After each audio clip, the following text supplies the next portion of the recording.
the most important factor enlightened the world was reading. So reading could bring miracle changes in the life of people. If you take the case of great men all over the world, they were voracious readers. So reading brought such a drastic change in their lives. By keeping that view in mind, National Central School Ernakulam promoted reading among our children. So in our school, to identify and nurture the multi-skills in children, appropriate and various platforms provided for the appropriate use of their talents hidden in them. I congratulate all the teachers who strived to bring up the students to nurture and nourish their innate talents in them. So we can give a great applause to the teachers who supported. With their initiative, many students, you can see many students, they come forward to participate in this program. After reading books, they review and share that review with them. So we can give a great applause to the children going to participate in this program. So I think this is a good beginning, and in future more and more students come forward to participate in this standard literary form. So I convey my own applause to all of you participate. Thank you and have a nice day. Thank you, sir, for your inspiring words. We now invite you to a very special section where stories come alive and books speak through the voices of our young readers. In this segment, 5 students will each take the stage for a few minutes to share something deeply meaning to them, an excerpt from a book of their choice. All 6 of you are requested to come onto the stage. They won't just read, they will also share their own interpretation and explain why that particular expert resonated with them. These aren't just stories, they are glimpses into how literature touches young minds, evokes thought and inspires emotion. Let's begin with our first reader, Manjima R. Nair from grade 7, who will now share an excerpt that left a lasting impression.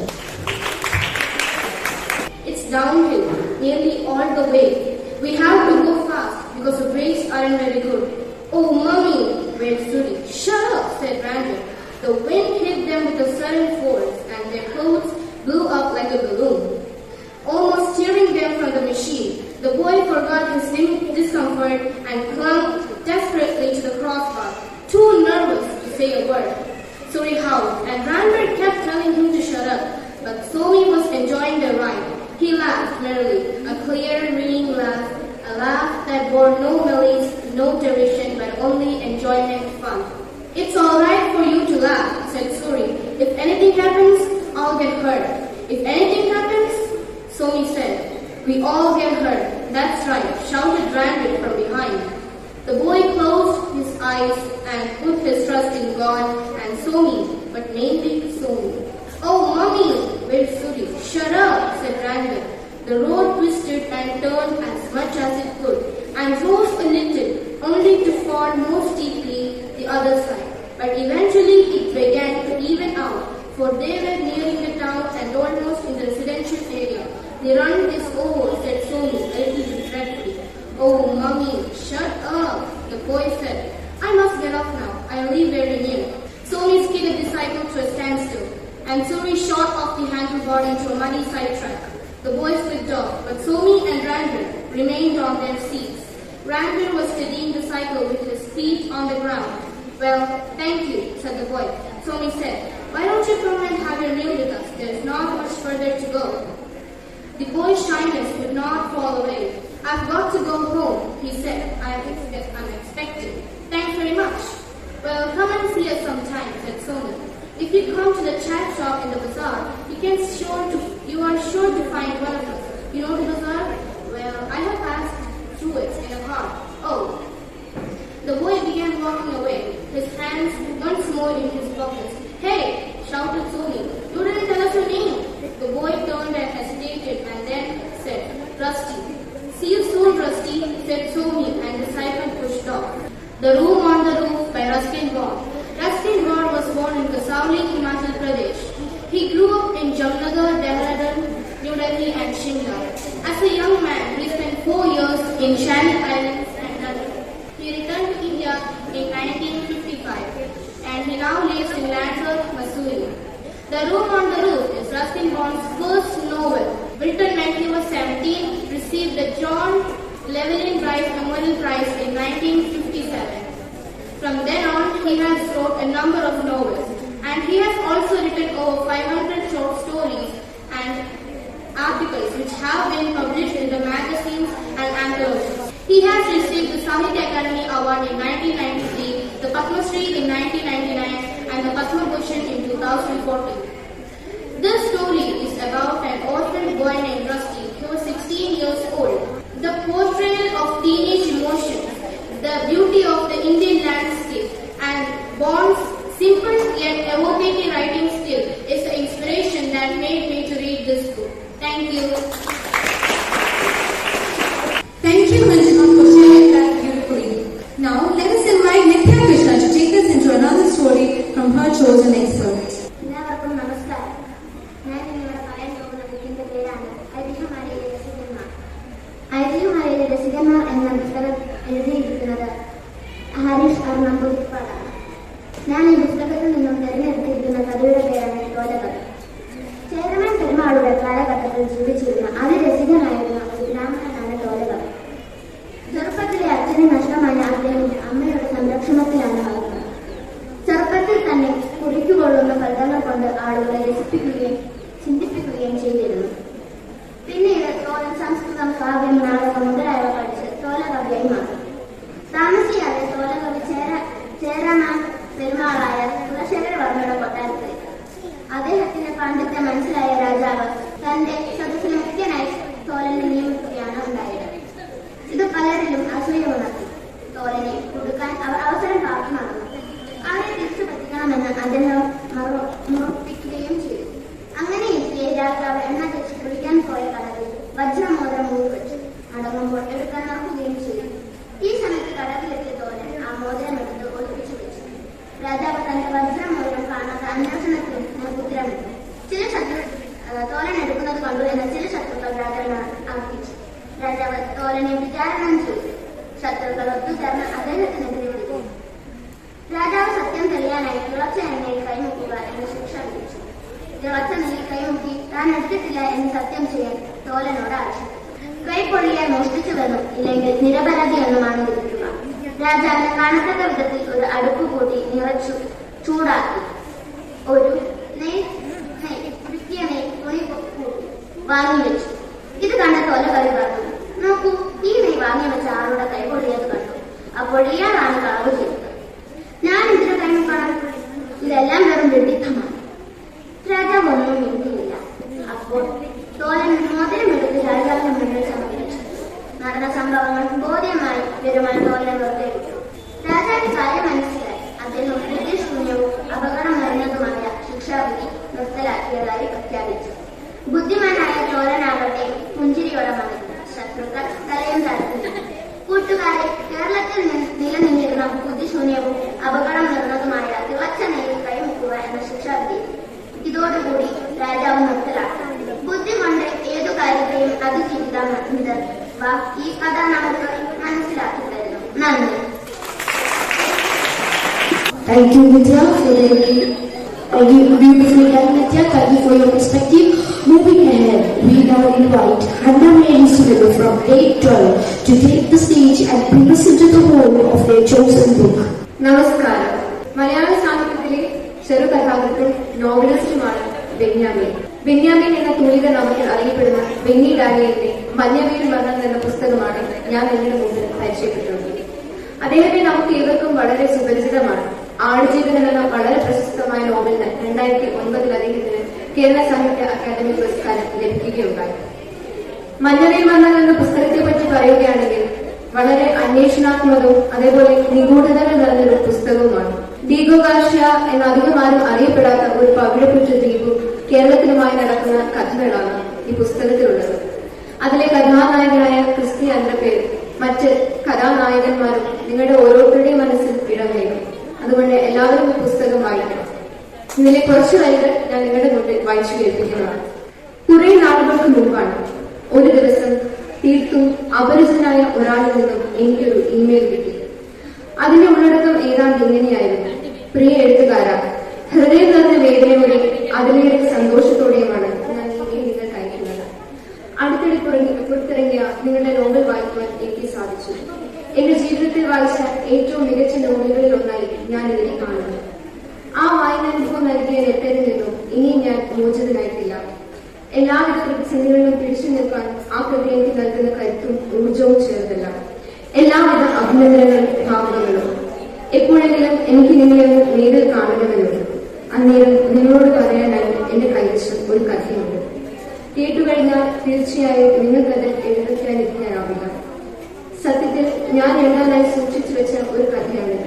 പക്ഷേ ജീവിതത്തിൽ വന്ന് ഭവിച്ച ചില യാദൃശ്ചിക സംഭവങ്ങൾ അതിന് എഴുതാനാവുമെന്ന് തോന്നുന്നില്ല. അത്രത്തോളം സംഘർഷാവസ്ഥയിലാണ് ഞാനിപ്പോൾ ജീവിക്കുന്നത്. നാളെ എന്ത് സംഭവിക്കുമെന്നറിയാത്ത ഒരാശങ്കാവസ്ഥ. അതിൽ നിന്നുകൊണ്ട് എനിക്കെന്നല്ല ആർക്കും ഒന്നും എഴുതാനാവില്ല. നിങ്ങൾ ശീതീകരിച്ച മുറിയിലിരുന്നാവും ഭൂമിയുടെ ഉഷ്ണത്തെക്കുറിച്ച് എഴുതുന്നതെന്ന് എനിക്കറിയാം. അതിൽ കുഴപ്പമൊന്നുമില്ല. അനുഭവിക്കുന്നതിനുള്ളതല്ല കഥ, കേൾക്കുന്നതിനുള്ളത്. അവനെ അത് എഴുതാൻ കഴിയും.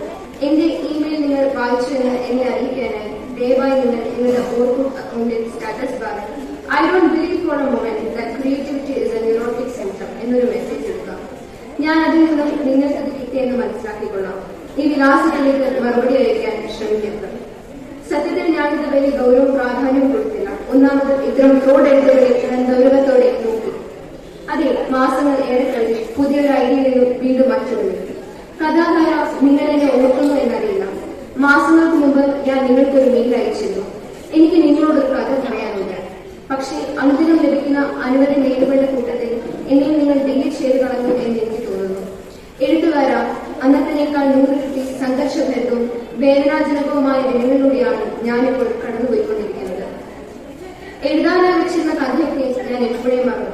പക്ഷേ അതിനിടയിൽ എന്റെ ജീവിതത്തെക്കുറിച്ച് ചിലതൊക്കെ എഴുതാൻ ഞാനൊരു ശ്രമം നടത്തി. എനിക്ക് അനുഭവിക്കേണ്ടി വന്നതും കാണേണ്ടി വന്നതുമായ കാര്യങ്ങളെക്കുറിച്ച് അടുക്കും ചിട്ടയും ഒന്നുമില്ല. എന്തൊക്കെയോ ചിലരെ കുറെ നോട്ടുകളായി സൂക്ഷിച്ചിട്ടുണ്ട്. എഴുത്തിന് ആത്മകഥയുടെ രൂപമാണോ, നോവലിന്റെ രൂപമാണോ, ലേഖനത്തിന്റെ രൂപമാണോ എന്നൊന്നും എനിക്കറിയില്ല. എന്തായാലും എഴുതിയതിൽ തെളിവ് അതിശയോക്തിയില്ല, ഭാവനയില്ല.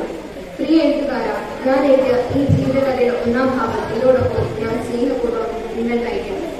ഈ പുസ്തകത്തിന്റെ എഴുത്തുകാരനായ ബെന്യാമീന് ക്രിസ്റ്റി അൻഡർവെയർ എന്നൊരു ചെറുപ്പക്കാരൻ നയിക്കുന്ന കാര്യം അദ്ദേഹത്തിന്റെ ജീവിതത്തിൽ നടക്കുന്ന സംഘർഷപരമായ അവസ്ഥകളുമാണ്. ഇത് ബാക്കി എന്താണ് സംഭവിക്കുന്നത് നിങ്ങൾക്ക് ഓരോരുത്തർക്കും അറിയുന്നതിന് ഉറപ്പായും പുസ്തകം വായിക്കും.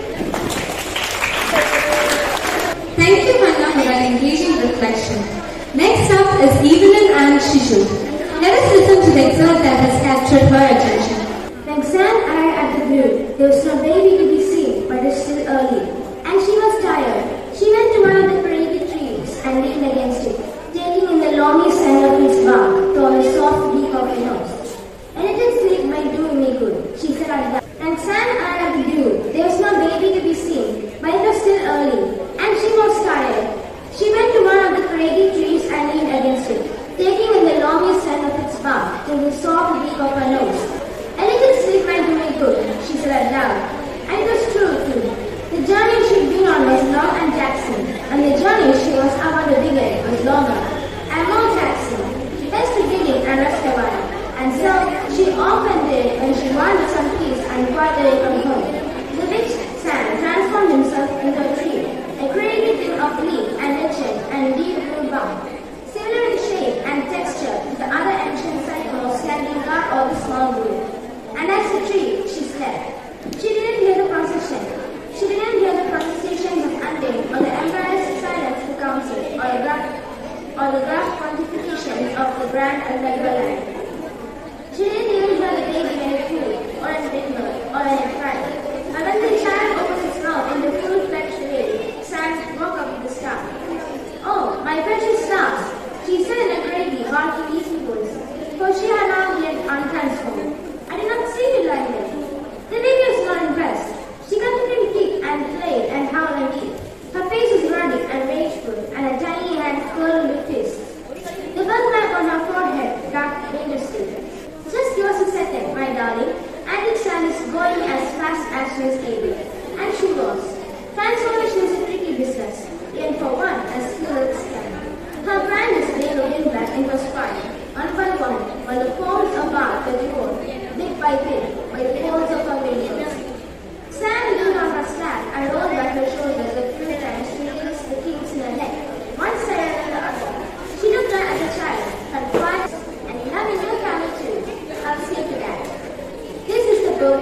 Who Drank the Moon by Kelly Bartle. Kelly Bartle is an American author of children's and young adult literature, known for imaginative and lyrical storytelling. She has written several novels and short stories that blend fantasy, adventure, and coming-of-age themes. This book was published by Algonquin Young Readers and Impact Organized Publishing in 2016. The book is a fantasy novel that tells the story of Luna, a baby girl accidentally converted by a kind witch named Sam, who rescues infants from being sacrificed to mythical witch living in the forest. This mishap imbues Luna with magical powers, and Sam decides to raise her. As Luna grows up with Sam, a swamp monster named Love and a tiny dragon named Kyler. She struggles to control her powers and uncover the truth about her past and the world that she is. The story explores themes of family, love, and storytelling, and the power of truth, set against the backdrop of a world where fear and lies have taken hold. Luna's journey is intertwined with Delph and Thane, a young father who begins to question the traditions of his hometown, the Protectorate. Together, their stories unfold into a narrative about the importance of love, hope, and rebellion in the face of fear and cruelty. When I read this book, the great lesson that brought to me was that families are a great part of our lives, and this motivation was in me when I read this book. Thank you. Sincere thank you, Keelan. Your excerpt really made us think. Next up, we have Manna and Vaidis from grade 11 to present her excerpt. कथा का नाम बिंदु महादेवी वर्मा द्वारा लिखी। सोनजोगी ने आज एक पीढ़ी कटी हुई थी। इसे देखकर अनायास ही इसे छोटा जीव का स्मरण हो आया, जो इस नवरात्र समय हरिबाबा की पेड़ चुप कर बैठता था, और फिर मेरे मिनट पहुँचते ही कंधे पर कर मुझे चौंका देता था। तब मुझे कवि की खोज हुई। निकट जाकर देखा तो गिलहरी का छोटा सा बच्चा है, जिस फंगन में घोंसले से गिर पड़ा है, और अब कौवे जिसमें सुलभ आहार खोज रहा है। काकदेव की चौंजों के दो घाव उसे लघु प्राण के लिए बहुत थी। अतिनिश्चेष्ट सा कमला के दूध से भिगाकर जैसे जैसे उसके नन्हे नन्हे से मुंह को लगाया, पर मुंह खोल न सका और दूध की बूंदें दोनों पौध गई। धन्यवाद। ये कथा महादेवी वर्मा द्वारा लिखी गई है, जो कि कीलू नामक कथा है, जो कि महादेवी वर्मा एक पशु प्रेमी है, जो इनकी कविताओं और कथाओं में आप सुना हुआ कि ऐसे कुछ पशु प्राणियों पर कथा है। उन्हें पद्मभूषण अवार्ड, साहित्य अकादमी फेलोशिप अवार्ड, ज्ञानपीठ अवार्ड से भी पुरस्कार किया है। धन्यवाद। That was impressive. Thank you, Manna, for giving us a glimpse into your reading world. And finally, to conclude this segment, we welcome Anna Mariam Shibur from grade 12. Let's hear the words that spoke and to them and why they matter. നമസ്കാരം. 20ാം നൂറ്റാണ്ടിൽ Francis Kafka എഴുതിയ വിചാരണ എന്ന പുസ്തകം 1914 അദ്ദേഹം എഴുതി തുടങ്ങിയ പുസ്തകം അദ്ദേഹത്തിന്റെ മരണശേഷം അദ്ദേഹത്തിന്റെ സുഹൃത്താണ് പ്രസിദ്ധീകരിക്കുന്നത്. ഒറ്റപ്പെട്ട മനുഷ്യന്റെ ജീവിതത്തിലെ വിഷാദഭാരത്തെ പറ്റിയാണ് ഈ പുസ്തകത്തിൽ പറയുന്നത്. ശൈത്യമാസത്തിലെ പ്രഭാതം, മഞ്ഞ് പെയ്യുന്നുണ്ട്. ബാങ്കിലെ വിദ്യാർത്ഥിയെ നിർണയിക്കുവാനായിരുന്നു. ആകാശം അസ്വസ്ഥതകളെ പെയ്തൊഴിക്കുകയാണ്. ദിവസത്തിന്റെ ആദ്യ നാഴികയിൽ തന്നെ നിശുദ്ധ കരിമ്പടം പോലെ മനസ്സിനെ തൊഴിലിരിക്കുന്നു. പെയ്തു വീണ മഞ്ഞത്രയെ ശിരസിൽ വഹിച്ച് മുഖമായിരിക്കുന്ന പൈമരങ്ങൾ പോലെ തന്റെ മനസ്സ് നിശ്ചലമാണ്, നിശേഷമാണ്. മനസ്സിൽ കൂടുകൂടിയ അസ്വസ്ഥതകളെ ഉടനെറിയുന്നു. ഇവിടെ നിന്ന് ഉദ്യോഗം വരികയായി. താൻ വളരെ പ്രധാനപ്പെട്ട ജോലിയിലാണ്, അതുകൊണ്ട് അകത്തെ കാര്യം കടത്തിവിടരുതെന്നും തന്റെ കർത്തവ്യോട് നിർദ്ദേശിച്ചു. ജോലിയിൽ ശ്രദ്ധ കേന്ദ്രീകരിക്കുവാൻ പറ്റാത്തായത് ദിവസങ്ങളായി. തന്റെ കസാലയിൽ നിന്ന് ചുറ്റി തീരുകയാണ് ഇപ്പോഴത്തെ ജോലി. മേശപ്പെട്ടിരിക്കുന്ന ചില സാധനങ്ങൾ യാന്ത്രികമായി സ്ഥാനം മാറ്റി വെച്ചു. കുറെ സമയം കളഞ്ഞു. അതും മടുത്തപ്പോൾ മേശപ്പുറത്ത് കൈകൾ വെച്ച് മുമ്പിട്ട് കുറെ സമയം ഇരുന്നു. ഈയിടെയായി കേസിനെ സംബന്ധിച്ച ചിന്തകൾ വിട്ടുപോകുകയില്ല. ഒരു ഹർജി തയ്യാറാക്കി കോടതി സമർപ്പിക്കുന്നത് അനുചിതമാണോ എന്ന് പലതവണ ചിന്തിച്ചു. നാളിതുവരെ താൻ ജീവിതത്തിൽ ചെയ്ത എല്ലാ കാര്യങ്ങളുടെയും ഒരു നേർവിവരണം നൽകുക, പ്രധാനപ്പെട്ട സംഭവങ്ങൾ, ഓരോ സാഹചര്യത്തിലും താൻ കൈക്കൊണ്ട നടപടികൾ, ആ നടപടി സ്വീകരിക്കാനുണ്ടായ കാരണങ്ങൾ തുടങ്ങിയവ വിശദീകരിക്കുക. അനേക നാളുകൾക്ക് ശേഷം വിലയിരുത്തുമ്പോൾ ആ നടപടികൾ കോടതി വിരുദ്ധമാണ് ആണെങ്കിലും അല്ലെങ്കിൽ അത് സംബന്ധിച്ച തന്റെ വിശദീകരണങ്ങൾ തുടങ്ങിയവ ഉൾക്കൊള്ളിച്ചുകൊണ്ട് സ്വന്തമായ ഹർജി തയ്യാറാക്കി കോടതി സമർപ്പിക്കുന്നത് എന്തുകൊണ്ടും ഒരു വക്കീലിനെ വെച്ച് വാദിക്കുന്നതിനേക്കാൾ നല്ലതായിരുന്നു. തന്റെ കേസിന്റെ കാര്യത്തിൽ വക്കീൽ ചെയ്യേണ്ടതെന്ന് യാതൊരു ബോധവുമില്ല. അതിനൊന്നും ചെയ്തിരിക്കാൻ കഴിയുമില്ല. വക്കീലുമായി കൂടിക്കണ്ടിട്ട് 1 മാസത്തിലേറെയായിരുന്നു. അതിനു മുമ്പ് നടത്തിയ കൂടിക്കാഴ്ചകളും ആശാബദ്ധമായിരുന്നില്ല. ഇവർ കണക്കിലെടുക്കുമ്പോൾ വക്കീൽ തനിക്ക് വേണ്ടി എന്തെങ്കിലും കാര്യമായി ചെയ്യുമെന്ന് കരുതാൻ വയ്യ. കാരണം കേസ് സംബന്ധിച്ച് വക്കീൽ ഇതുവരെ ഒന്നും ചോദിച്ചിട്ടില്ല. നന്ദി. A wonderful closing to this section. Thank you, Anna, for your heartfelt sharing. We have explored stories, shared ideas, listened to heartfelt experts, and celebrated creativity together. And now let's take a few minutes for a short reflection and feedback section. Thank you, dear students, for taking the time to reflect and share your thoughts so sincerely. Thank you. And that is all the time we have for today.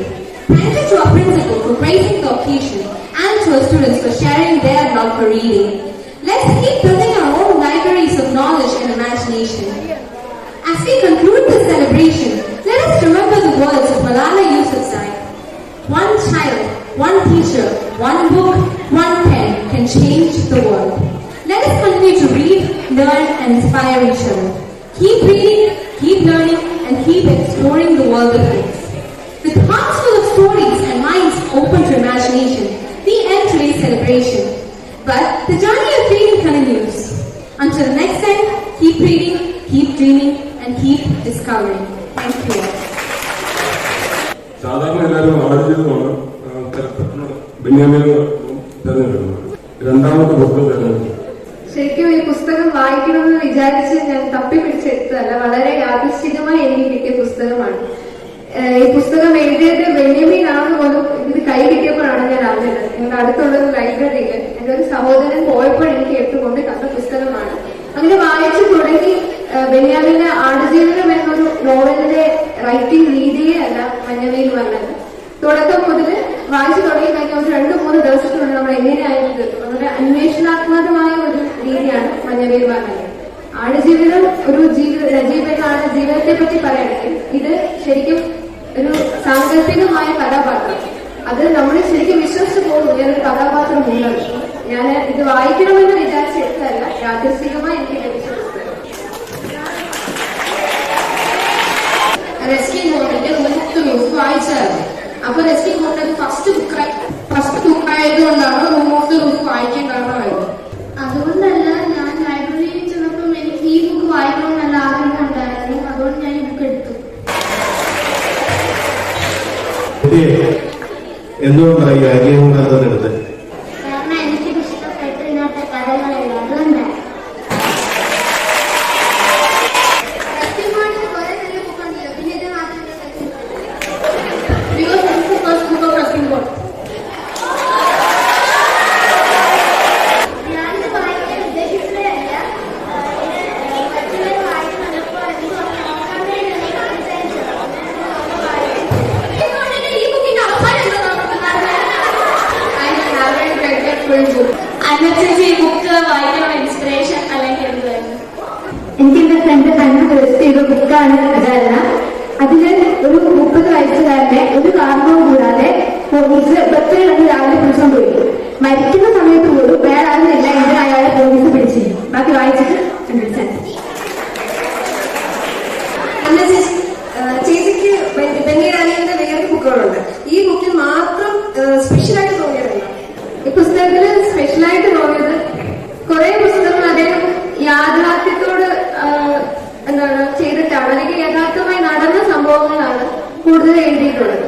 ഈ മനോരമയുടെ പ്രത്യേകത എന്ന് വെച്ചാൽ നമ്മള് വായിക്കുന്നതിന്റെ അവസാനം വരെ നമ്മൾ വിചാരിക്കും ശരിക്കും ഇങ്ങനൊരു കഥാപാത്രമുണ്ട്. അല്ല, ഇത് ഈ പുസ്തകം എന്ന് പറഞ്ഞാൽ ബെന്യാമിന് ഒരു കഥാപാത്രം കുറെ മെയിലുകൾ അയക്കുകയാണ്. ആ കഥാപാത്രം ഒരു എഴുത്തുകാരനാണ്. അയാളുടെ ജീവിതത്തിൽ അദ്ദേഹത്തിന് എഴുതാൻ വെച്ചിരുന്ന കുറെ കഥകൾ ഇനി അദ്ദേഹത്തിന് ഒരു സാഹചര്യം കാരണം എഴുതാൻ പറ്റുന്നില്ല. അപ്പൊ ഇനി അത് ഈ ബെന്യാമിൻ എന്ന് നമ്മുടെ എഴുത്തുകാരൻ അയക്കുകയും അങ്ങനെ അദ്ദേഹം വെച്ച് നമ്മളിത് വായിക്കുമ്പോൾ നമ്മൾ വിചാരിക്കും ശരിക്കും ബെന്യാമിൻ അങ്ങനെ ഇമെയിൽ വന്നിട്ടുണ്ട്, അങ്ങനെ എഴുതിയ പുസ്തകമാണ് എഴുതുന്നത്. പക്ഷെ ശരിക്കും അങ്ങനെ ഒരു കഥാപാത്രമില്ല. അപ്പൊ ഇങ്ങനെ നമുക്ക് മനസ്സിലാവുന്നത് സത്യമാണോ കള്ളമാണോ എപ്പോഴും വിശ്വസിക്കാൻ പാടില്ല. ജയിക്ക് മഞ്ജുമയോട് ചോദിച്ചു റെസ്ക്യൂ ബോണ്ടിന്റെ ആദ്യത്തെ ബുക്കാണ് ആയതുകൊണ്ടാണ് മഞ്ജുമ വായിച്ചത്. അപ്പൊ മഞ്ജുമ പറഞ്ഞ് ഇഷ്ടപ്പെട്ടോണ്ടാണ് വായിച്ചത്. അപ്പൊ ഭഗത്തി ചോദിച്ചപ്പോ മഞ്ജിമ പറഞ്ഞു എസ്കിമോണിന്റെ ഫസ്റ്റ് ബുക്ക് ആയാണ് വായിച്ചത്. അതിന്റെ ലോജിക്ക് മനസ്സിലായില്ല. എസ്കിമോണിന്റെ first book the room on the roof ആണെന്ന് അറിഞ്ഞപ്പോൾ എനിക്ക് വായിക്കണമെന്നുള്ള ആഗ്രഹം ഉണ്ടായിരുന്നു. പിന്നെ ഭഗത്തി ചോദിച്ചതിന്റെ ആൻസർ ഞാൻ കറക്റ്റ് ആയിട്ട് പറഞ്ഞു, ഫസ്റ്റ് ബുക്ക് ആയിട്ടാണ് വായിച്ചത്. ജയിക്ക് എന്റെ അടുത്ത് ചോദിച്ച് ഫസ്റ്റ് ബുക്ക് ആയോണ്ടായിരുന്നു വായിച്ചത്. കാരണം എനിക്കറിയാമായിരുന്നു ഫസ്റ്റ് ബുക്ക് ആകുന്നു. അത് അറിഞ്ഞപ്പോൾ എനിക്കത് വായിക്കാൻ ആഗ്രഹം തോന്നിയോണ്ടാണ് ഞാൻ ലൈബ്രറിയിൽ ചെന്ന് ഈ ബുക്ക് എടുത്തത്. നീ ഇപ്പൊ വായിച്ച ബുക്കിനകത്ത് വേറെ എന്തെങ്കിലും സ്പെഷ്യൽ മെസ്സേജസ് ഉണ്ടോ? ഈ ഏറ്റവും വലിയ മെസ്സേജ് എന്ന് വെച്ചാൽ നമ്മുടെ ജീവിതത്തിലെ ഏറ്റവും വലിയൊരു പാർട്ടാണ് ഫാമിലീസ്. പിന്നെ വേറെ അല്ലാതെ love and acceptance can overcome fear and darkness. അതാണ് അതിന്റെ മോറൽ. ശാന്തമായിട്ട് വായിക്കണം. വീട്ടില് ഒരു റൂമിനകത്ത് കയറി അടച്ചിട്ട് ഫാനിൽ ഓഫ് ചെയ്തിട്ട് എന്താണ് കണ്ടിട്ടുണ്ട് വായിച്ചത്. ഹന ചേച്ചിയോട് ഈ ഒരു ബുക്കിന് ഇതിന്റെ ടൈറ്റിൽ മഞ്ഞവിൽ മറന്നു എന്തെങ്കിലും ബന്ധമുണ്ടോ? ഇതിന്റെ എഴുത്തുകാരൻ തന്നെ പറഞ്ഞിരിക്കുന്നത് അദ്ദേഹത്തിന് പ്രത്യേകിച്ച് കാരണങ്ങളൊന്നുമില്ല ഈ ടൈറ്റിൽ എടുക്കാൻ. മഞ്ഞ എന്ന് പറഞ്ഞൊരു നിഗൂഢതകൾ അല്ലെങ്കിൽ ഒരു ശരിക്കും ഒരു ക്ലാരിറ്റി കിട്ടാത്ത കളറാണ് മഞ്ഞ. അപ്പൊ അദ്ദേഹത്തിന് ഈ പുസ്തകം കുറച്ച് എഴുതിയിട്ട് ഇതിന്റെ പേര് കുറച്ച് ആകർഷകമാകണമെന്ന് വിചാരിച്ചുകൊണ്ട് അദ്ദേഹം കണ്ടുപിടിച്ചതാണ് മഞ്ഞ വെയിൽ മരണങ്ങൾ എന്നുള്ളത്. കുറെ മരണങ്ങളും നിഗൂഢതകളും തന്നെ മരണങ്ങൾ സംഭവിക്കും. ആ നിഗൂഢതയെ കാണിക്കാൻ വേണ്ടിയാണ് അദ്ദേഹം ഈ മഞ്ഞ എന്നത് ഉപയോഗിച്ചിട്ടുള്ള എഴുത്തുകാരൻ തന്നെ പറഞ്ഞിട്ടുണ്ട്. മഞ്ഞ വെയിലുമായിട്ട് ഇതിന്റെ പ്രത്യേകിച്ച് മരണങ്ങളുണ്ട്. ഇത് ഇംഗ്ലീഷ് ട്രാൻസ്ലേഷൻ വരുന്നത് യെല്ലോ ലൈറ്റ് എന്നാണ്. സൺലൈറ്റാണ് യെല്ലോ ലൈറ്റ് എന്നാണ്. മഞ്ഞ വെയിൽ എന്നത് വലിയ ബന്ധമൊന്നുമില്ല. ഇത് നിഗൂഢത കാണിക്കാൻ വേണ്ടി മാത്രമാണ് മഞ്ഞ എഴുതേക്കാൻ. Next question is that what's your personal opinion to this title? Then the poet asked. The poet said, ഈ ടൈറ്റിലിന്റെ എന്റെ പേഴ്സണൽ ഒപ്പീനിയൻ. yes, yes. പുസ്തകത്തിന് എന്ത് പേര് കൊടുക്കണം എന്നത് ശരിക്കും എഴുത്തുകാരന്റെ അദ്ദേഹത്തിന്റെ സൃഷ്ടിയാണല്ലോ. അപ്പൊ അതിനെ നമ്മൾ ഏത് അർത്ഥത്തിൽ കാണുന്നു അത് വായനക്കാരനെ വിട്ടുതന്നിരിക്കുന്നു. അതിന് എന്ത് ടൈറ്റിൽ കൊടുക്കണം എന്നുള്ളത് എഴുത്തുകാരനും അത് ഏത് രീതിയിൽ വായിക്കണം എന്നുള്ളത് നമ്മൾ. എനിക്ക് വളരെ ഇഷ്ടപ്പെട്ടു. കാരണം നിഗൂഢതകളെ കാണിക്കാൻ ഇതിനോട് മനോഹരമായിട്ട് വേറൊരു തലക്കെട്ടുണ്ടാവുമെന്ന് എനിക്ക് തോന്നുന്നില്ല. അത് എനിക്ക് ഇഷ്ടപ്പെട്ടു. ഇത്രയും ക്വസ്റ്റ്യൻസ് ഞങ്ങളോട് ചോദിച്ചില്ലേ, ഞാൻ തിരിച്ചൊരു ക്വസ്റ്റ്യൻ ചോദിക്കട്ടെ. നിങ്ങൾ ഇത്രയും പുസ്തകങ്ങൾ ഇവിടെ പരിചയപ്പെട്ടല്ലോ. ഇംഗ്ലീഷ് കേട്ടു, മലയാളം കേട്ടു, ഹിന്ദി കേട്ടു. നിങ്ങൾക്ക് വായിക്കണമെന്ന് തോന്നിയ പുസ്തകം ഏതാ? റസ്കിൻബോർഡിന്റെ പുസ്തകമാണ്. അതെന്തുകൊണ്ട് വായിക്കണമെന്ന് തോന്നി? എനിക്ക് ചേച്ചി വായിച്ച ബുക്ക് ചേച്ചി പറഞ്ഞ കഥ കേട്ടാണ് എനിക്ക് ഭയങ്കര ഇഷ്ടപ്പെട്ട. അപ്പൊ അത് വായിക്കാൻ എനിക്ക് ഒരു കൗതുകമുണ്ട്. അപ്പൊ എന്നെ പുസ്തകം വായിക്കാൻ തന്നെ നമുക്ക് വേണ്ടപ്പോ ചെയ്യാം.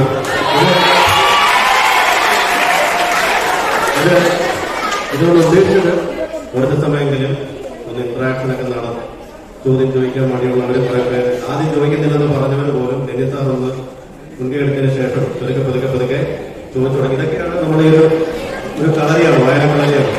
നമുക്ക് സംസാരിക്കാനൊക്കെ ഇങ്ങനെയുള്ള അവസരങ്ങൾ നന്നായിട്ട് ഉപയോഗിക്കുക കേട്ടോ. അപ്പോ സമയം അറൗണ്ട് 9 ആവും. നമുക്ക്